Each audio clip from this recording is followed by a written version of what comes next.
सभी प्यारे साथियों को आज के इस फेसबुक लाइव कार्यक्रम में आपके भाई आपके दोस्त राहुल मालवी का प्यार भरा नमस्कार और प्रणाम। साथियों, आज का ये लाइव कार्यक्रम आगामी 15 सितंबर के रोज दिन आउटसोर्स कर्मचारियों के प्रदेश व्यापी ज्ञापन अभियान के तहत जानकारी देने के लिए आयोजित किया है। आप सभी साथियों से आग्रह है कि कृपया बात अगर समझनी है तो पूरी सुने और ज़्यादा से ज़्यादा संख्या में इस कार्यक्रम के माध्यम से आप जुड़ें ताकि आप सभी लोगों को कार्यक्रम के विषय में जानकारी दे सकें। साथ ही हमारा जो ये लाइव कार्यक्रम है ये आप आपके ज़िले के व्हाट्सएप ग्रुपों में भी ज़रूर शेयर करें ताकि ज़्यादा से ज़्यादा संख्या में लोगों को इस कार्यक्रम के बारे में जानकारी प्राप्त हो सके और संगठन के द्वारा ऊर्जा विभाग में जो भर्तियां 51,000 पदों पर आई है, उन पदों पर आउटसोर्स का किस तरह समायोजन किया जा सके या किस तरह से आउटसोर्स कर्मचारियों का भला हो सके, इस विषय पर अपन विस्तृत चर्चा करेंगे और जानकारी देंगे। तो आज का कार्यक्रम फेसबुक लाइव का कुछ ज़्यादा लंबा नहीं रहेगा, लगभग 10 से 15 मिनट का ये लाइव सेशन हमने रखा है और कोशिश करेंगे कि इस दरमियान आप लोगों को आपके कुछ प्रश्न भी लें जिनके उत्तर आप लोगों को प्यारे साथियों, जैसा कि आप सभी लोगों को पता है कि बाह्य स्रोत कर्मचारी संगठन के माध्यम से हम पूर्व क्षेत्र के लगभग 12 से 13 जिलों का आउटसोर्स कर्मचारी संवाद कार्यक्रम करके आए हैं और जिन कर्मचारियों को पता नहीं था इस संवाद कार्यक्रम किस विषय में था, तो हमने लगातार सोशल मीडिया पर हर जिले की बैठकों के फ़ोटो और जो भी बैठक का जो उद्देश्य था उसको आपके सामने साझा किया है। किंतु फिर भी हम आप लोगों को समझा देते हैं कि ये जो 15 सितंबर का कार्यक्रम है ये हमें एक्चुअल में करना क्यों चाहिए। प्यारे साथियों, जैसा कि आप सभी लोगों को पता है कि और पूर्व में 2 महीने पूर्व भी हमने एक लाइव कार्यक्रम में जिस तरह बताया था कि मध्य प्रदेश में बहुत बड़ी वैकेंसी आने वाली है और उस वैकेंसी में नए भर्ती प्रक्रिया के माध्यम से नए लोगों को लेकर परीक्षाओं के माध्यम से विभाग में नियुक्तियां दी जाएगी और कहीं ना कहीं उस विज्ञप्ति में जो हमारे जो जनसंपर्क विभाग की तरफ से कैबिनेट मीटिंग के बाद जब उप मुख्यमंत्री जी ने जो बयान दिया था उसमें इस शब्द का उपयोग किया था कि संविदा और किसी पत्रकार ने पूछा था कि इसमें संविदा का क्या होगा, आउटसोर्स का क्या होगा, तो उन्होंने स्पष्ट रूप से कहा था कि वे माइनस होंगे। माइनस का मतलब यह है कि ऐसा नहीं कि आप लोगों को छोड़कर भर्ती की जाएगी, क्योंकि ओएस चेंज हुआ है और ओएस चेंज होने के कारण जो है उसमें नए पदों पर जो है भर्तियां की जानी तय है। अब उन भर्तियों पे जब हमने ओएस को पढ़ा तो 5,122 के आसपास कुछ संविदा कर्मचारी थे और 47,162 या 50 के आसपास आउटसोर्स कर्मचारियों की संख्या आई। यानी हम उस बात को अगर कोट करें तो वे लोग माइनस होंगे यानी हटाए जाएंगे। तो जो 49,000 की वैकेंसी आ रही है उसमें कहीं ना कहीं आउटसोर्स कर्मचारी के सामने तो जो है रोजगार का संकट उत्पन्न हो चुका है। और ये भर्ती प्रक्रिया की जो नोटिफिकेशन है, मैंने जैसे कि बताया था कि 3 चरणों में आने वाली है। तो प्रथम चरण हमें प्राप्त जानकारी के अनुसार प्रथम चरण तो लगभग दीपावली के बाद या दीपावली के पहले इसका जो है नोटिफिकेशन जारी हो जाएगा और उस पर देखते हैं कितने पदों पर भर्ती होगी। इससे नुकसान ये होगा कि जो जितने भी आउटसोर्स के कैडर है या कर्मचारी हैं, वर्ग हैं, क्योंकि अगर उदाहरण के तौर पर अगर हम माने तो अगर 10,000 की वैकेंसी हुई जिसमें अधिकारियों की वैकेंसी रहेगी, आउटसोर्स की भी रहेगी और संविदा को 50% उसमें लाभ यानी पिछली भर्तियों की तरह अगर लाभ प्राप्त होता है, तो अगर 10,000 की भर्ती भी आती है और उसमें 2,000 अधिकारियों की भर्ती अगर आती है और शेष 8,000 पद जो हैं लाइन अटेंडर और टेस्टिंग असिस्टेंट यानी लाइन परिचारक और आपके परीक्षण सहायक के पद होंगे। यानी 8,000 से 8,000 पे अगर 50% आरक्षण संविदा को दिया जाए तो सीधे सीधे हम लोगों को उस 8,000 पदों में लगभग जो है 6,000 या 4,000 के आसपास पद ओपन भर्ती प्रक्रिया के माध्यम से आउटसोर्स कर्मचारियों को मिलेंगे, जो कि उन 4,000 पदों पर भी जो वर्तमान में जो नए ITI पास आउट होकर आए लोग हैं या अन्य राज्यों के लोग हैं या आउटसोर्स कर्मचारी हैं, इन तीनों चारों वर्ग के कर्मचारियों का जो है सीधा कंपटीशन होगा। और जिसपे हम जो 15 से 20 वर्ष, 5 वर्ष, 10 वर्ष, 3 वर्ष से जो भी कर्मचारी काम कर रहे हैं, हम इतना टफ कंपटीशन फेस नहीं कर पाएंगे, क्योंकि हमें आउटसोर्स के माध्यम से अगर पिछली भर्ती का आधार देखा जाए तो एक भी बोनस अंक या जो है योग्यता अनुभव का जो अंक है, जो पिछली 2018 की वैकेंसी में और 12 की वैकेंसी में जो अनुभव का एक्सपीरियंस का जो हमें अंक मिलते थे, बोनस अंक 10 नंबर या 15 नंबर, वो इस भर्तियों में नहीं दिए जा रहे हैं। यानी हम भी एक तरीके से देखा जाए तो विभाग के लिए फ्रेश कर्मचारी होंगे। तो क्योंकि हम लोग बहुत पुराने हैं, अनुभवी हैं और जो है हमें यानी योग्यता के पैमाने पर भी हम सटीक हैं, और क्योंकि हम ऊर्जा विभाग का काम कर रहे हैं, स्किल्ड कर्मचारी हैं, उसके बाद भी हमें बोनस अंक नहीं दिए मिलेगा, ये कहीं ना कहीं हम लोगों के लिए एक बहुत बड़ा जो है सबक का विषय रहेगा। तो साथियों, अब हमें क्या करना चाहिए? साथियों, संगठन लगातार सरकार से ये मांग कर रहा है और कई बैठकों में हमने इस विषय को बहुत गंभीरता से उठाया भी है। और हमने जब मध्य क्षेत्र में भोपाल में जो MD ऑफिस में जो बैठक हुई थी, उसमें भी इस विषय को जोर शोर से उठाया था कि आउटसोर्स कर्मचारियों को जो है 50% का आरक्षण दिया जाए। किंतु बाद में हमने कुछ सलाहकारों से, हमारे संगठन के वरिष्ठों से और अन्य तमाम लोगों से जब इस विषय पर चर्चा की, तो हमने ये समझा कि क्यों ना 50% ना मांगकर 100% ही मांगा जाए। क्यों? क्योंकि हम लगभग 20 वर्षों से आउटसोर्स पर अपनी सेवाएं दे रहे हैं और जिसका क्षणिक लाभ भी हमें प्राप्त नहीं हुआ है। तो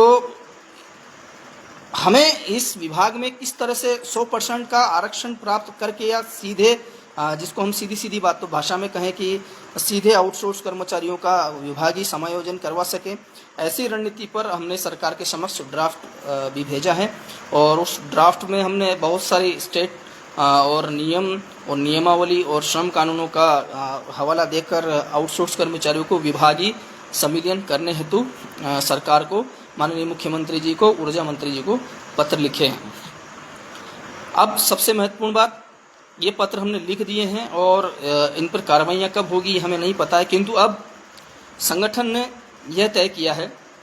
कि आने वाली जो 15 सितंबर है, जिस दिन सोमवार के दिन, यानी आज जो है शुक्रवार या गुरुवार हैं, और हमें शुक्रवार, शनिवार, रविवार 3 दिन का अच्छा समय मिल जाएगा अपने अपने ज़िले में तैयारी करने के लिए। तो हमने 15 सितंबर सोमवार के दिन समय जो है आपकी सुविधानुसार रख लें, और जो हम ज्ञापन जो भेजने वाले हैं वो PDF आप सभी लोगों को ग्रुप में या आपके जिला अध्यक्ष के माध्यम से आपको मिल जाएगी। तो साथियों, हमने ज्ञापन बना दिया है और ज्ञापन में हमने लगभग यही लिखा है कि ऊर्जा विभाग में काम करने वाले सभी जो है आउटसोर्स कर्मचारियों को इस भर्ती में पहले समायोजित किया जाए। अगर कोई पद रिक्त बच जाते हैं तो आउटसोर्स के समायोजन के पश्चात बाकी पदों पर जो है आप भर्ती प्रक्रिया के माध्यम से उन पदों को भरें। तो इस विषय को लेकर ही हम ज्ञापन दे रहे हैं। साथियों, 2 से 3 वर्ष का एक लंबा समय जो है संघर्ष विराम का रहा, किंतु पुनः हम लोगों को अब एकजुट होना पड़ेगा और अपनी लड़ाई, अपनी आवाज़ को मजबूती से बताना पड़ेगा। और इसी के विषय में हम आउटसोर्स कर्मचारी जनसंवाद अभियान जो है पूरे पूर्व क्षेत्र में करके आए हैं। अभी मध्य क्षेत्र में भी हम ये आउटसोर्स कर्मचारी संवाद अभियान करेंगे और यही आउटसोर्स कर्मचारी संवाद अभियान हम पश्चिम क्षेत्र में भी लगभग आधा हो चुका है और जनरेशन और ट्रांसमिशन में भी ये हम करेंगे। तो साथियों, समय कम है और समय की सीमा को देखते हुए भर्ती प्रक्रिया की नोटिफिकेशन जारी होने से पहले हम लोगों को पूरी प्लानिंग के साथ में ये जो है ज्ञापन अभियान जो संगठन ने एक ही दिन तय किया है, एक दिन 15 सितंबर को ही क्यों देना अनिवार्य है, क्योंकि कारण क्या है कि जब एक ही दिन मध्य प्रदेश के सभी जिलों से अगर एक साथ माननीय जो हमारे मुख्य जो हमारे अधीक्षण अभियंता है उनके माध्यम से द्वारा ऊर्जा मंत्री को ये ज्ञापन जाएगा तो इससे एक अलग इफेक्ट पड़ेगा और आउटसोर्स ऊर्जा विभाग के जो आउटसोर्स है उनके हित में एक जमीन स्तर का माहौल और संगठन की एक मजबूती हमें दिखाई देगी। तो साथियों, अब ज़्यादा समय आपका नहीं लेते हैं और आपसे उम्मीद करते हैं कि आप अपने जिला अध्यक्षों से संपर्क करें, उनको ज्ञापन की प्रति हम भेज देंगे और 15 सितंबर के दिन पूरी ताकत और संख्या के साथ आप सभी लोगों को ज्ञापन देने के लिए जाना है और इसमें बिल्कुल कोताही ना बरतें। आप 100 लोग इकट्ठे हैं तो 100 लोग जाएं, 15 लोग इकट्ठे हो सकते हैं तो 15 जाएं, पर कोशिश ये करें कि ज़्यादा से ज़्यादा संख्या में आप सभी लोग इस ज्ञापन अभियान का हिस्सा बने और ज्ञापन देने के बाद अगर कोई भी मीडिया में बाइट दें या कोई भी समाचार पत्रों में लिख दे तो उसमें ये जरूर मेंशन करें कि वर्तमान में ऊर्जा विभाग में जो 49,263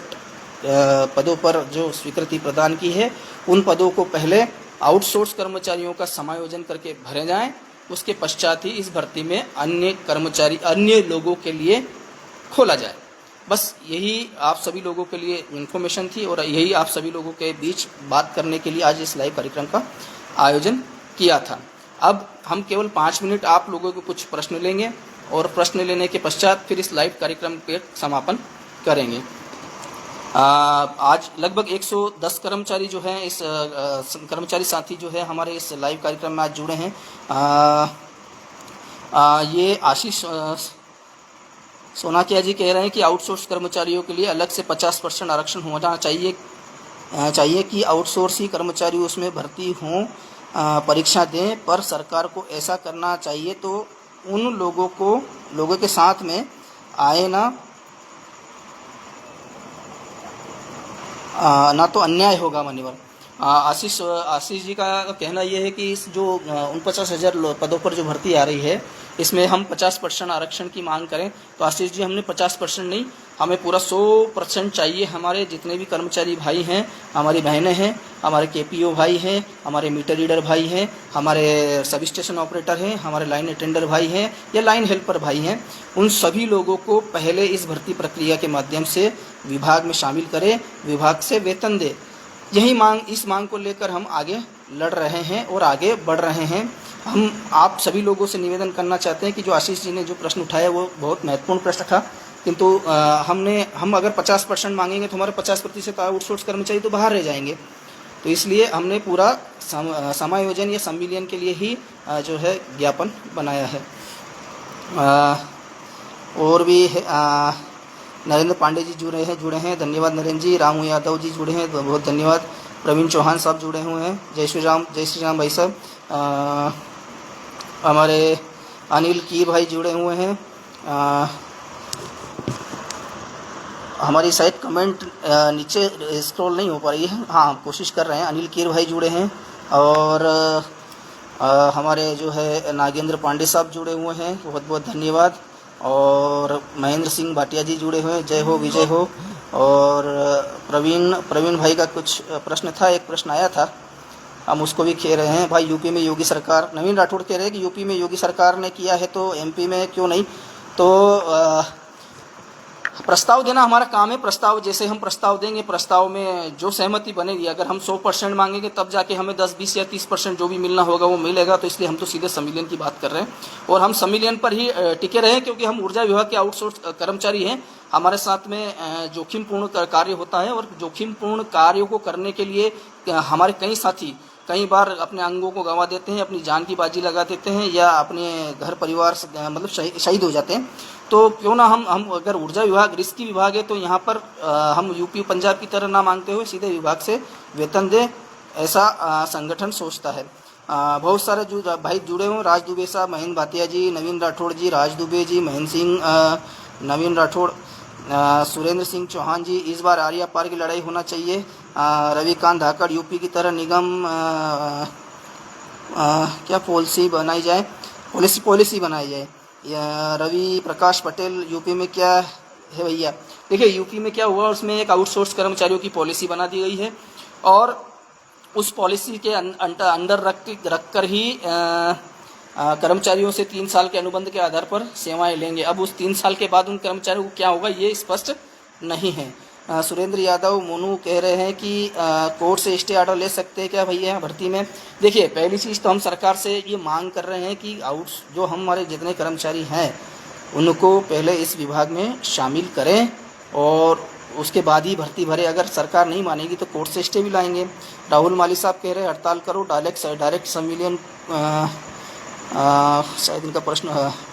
डायरेक्ट संविलियन को बहुत भाई को पढ़ाई छोड़े बहुत टाइम हो गया है तो परीक्षा में पास नहीं कर पाएंगे। देखिए भाई हमने परीक्षा के विषय में भी और लगातार लंबी समय से पढ़ाई छोड़े हुए वाले प्रश्न को भी, जैसा कि हमने बताया है कि हमने जो है ड्राफ्ट दिया है उसमें हम जितने भी आउटसोर्स हैं चाहे वो उनके पास योग्यता नहीं है, जो 10वीं पास है 8वीं पास है, जिनके पास ओवरहेड है, जिनके पास ITI है, हमने जो ड्राफ्ट बना के दिया है उस ड्राफ्ट में आपकी सारी समस्याओं का मेंशन करके ही दिया है कि जब अगर सरकार संविलियन के लिए आगे बढ़ेगी तो कौन कौन सी वो शर्तें हैं जो उसमें डाली जाएगी। तो उसमें हमने जिनके पास योग्यता नहीं है उन्हें योग्यता अर्जित करने के लिए टाइम देने का बारे में भी लिखा है और जो ओवरहेड है उनको स्किल्ड की कैटेगरी में रखने का कहा है। जो ITI वैसे ही पास है उनको स्किल्ड में वैसे ही हैं, जो KPO हैं उनको बिना CPCT के जो डिप्लोमा उनके पास उपलब्ध है उसमें स्किल्ड में रखा जाए। जो लाइन अटेंडर भाई है उनको जो है जो ITI का अपना ओवरहेड तार मिस्त्री का जो प्रमाण पत्र है उसके आधार पर ऐसे हमने सारे प्रावधान कर दिए हैं। और रही बात परीक्षा की तो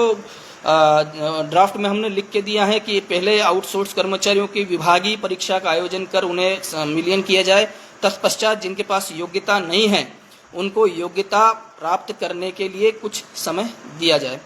ऐसा संगठन ने ड्राफ्ट वगैरह बना के दिया है। अब उस चीज़ के लिए निश्चिंत रहे। मेरा आप सभी लोगों साथियों से भाइयों से निवेदन है कि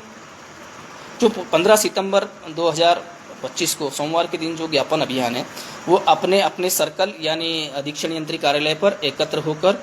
भारी से भारी संख्या में उस ज्ञापन अभियान को सफल बनाना है। और अगर पूरा मध्य प्रदेश एक ही दिन यह ज्ञापन देगा और प्रदेश के विभिन्न जिलों से या विभिन्न हिस्सों से अगर ये खबरें निकलेंगी, समाचार पत्रों में प्रकाशित होगा तो कहीं न कहीं माहौल हमारे पक्ष में बनेगा। और इससे हमें जो आगे जो हम जिस स्तर पे बातचीत कर रहे हैं और आउटसोर्स कर्मचारियों को विभागीय संविलियन के लिए जो प्रयास कर रहे हैं उसको बल मिलेगा। तो इसी के साथ आज जितने प्रश्न थे आपके लिए